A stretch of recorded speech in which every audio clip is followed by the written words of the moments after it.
पाणियारी सिलकारो जल्द पकी थी असां सजण की कयो आहे हुओ स्टेज ते वेठे साईं काबिल राम साईं प्रोफेसर मित्तल जिसानी साहब साईं कुलकर्णी गारो साहब साईं शफी मोहम्मद सत्तो साईं अबेदाना बाब बाब निजामानी साहब डॉक्टर चमन गुलाम नबी मौलाना नबी बख्श सत्तो साहब इजाज जिसानी इजाज पिंडाल में मौजूद इंडियन की संगत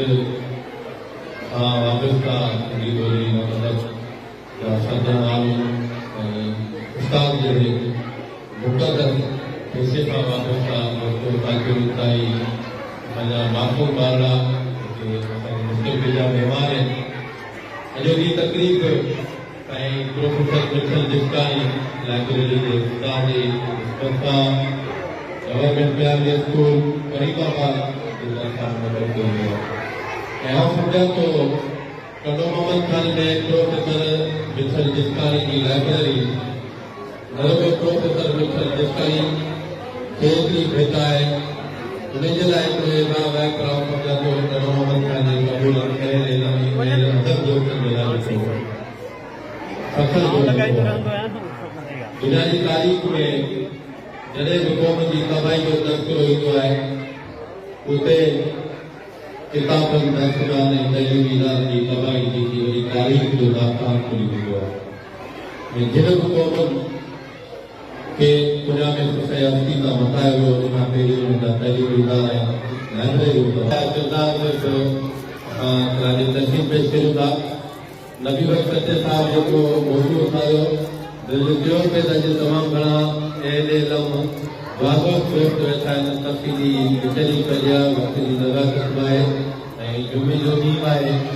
खोड़ सारियूं शयूं डिस्कस करण जहिड़ियूं आहिनि मां कोशिशि करियां थो वधि खां वधि डिस्कस वाइंड अप कजे सिंधियत जी संगत शाह ॾाढो मोहम्मद खान पंहिंजो जेको तारीख़ी सफ़र शुरू कयो ऐं अॼु जे उहो जो उरूज जो तोतल आहे उते असां नरगो सिंधियत जी संगत जे तरफ़ां हफ़्तेवार दस्तूरी जी बेहद मुनक़िद कराए रहिया आहियूं त नबी बख्श सचो बाबा तव्हांखे ॿुधाईंदो हलां त उन्हनि अदबी बेहद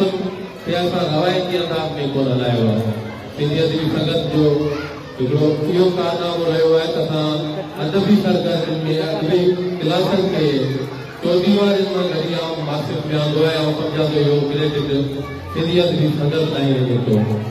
उनमें लतीफ़ात खां वठी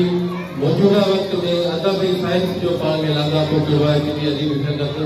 उन ते अंदीशे ते वधी चुकी आहे जदीद टेक्नोलॉजी जे दौर में असांजे माण्हुनि खे कहिड़े अदब जी ज़रूरत आहे मौजूदा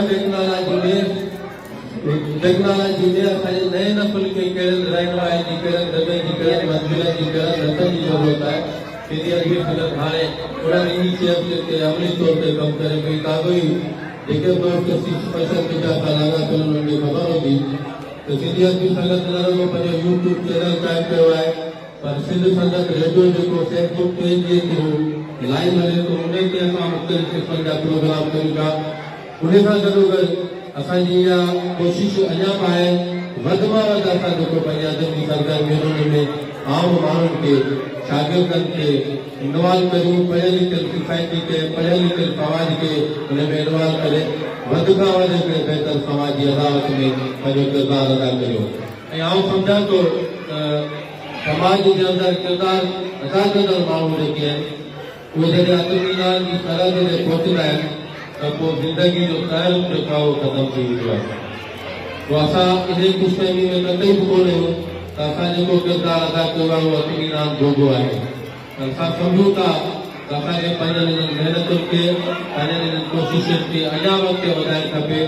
ऐं हिन क़िस्म जूं जेके सरगर्मियूं आहिनि समाज जे अंदरि हिकिड़ो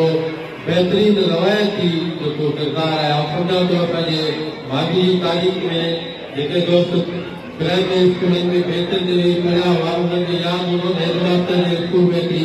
कांच जी पेटी पियल हूंदी जंहिंमें किताब पियल हूंदा ऐं उन काठियूं पेतियुनि में मौजूदु उन्हनि किताबनि सिंध जी तारीख़ खे, सिंध जे इल्म खे, सिंध जी ॿोलियुनि खे तमामु वॾा नाला ॾिना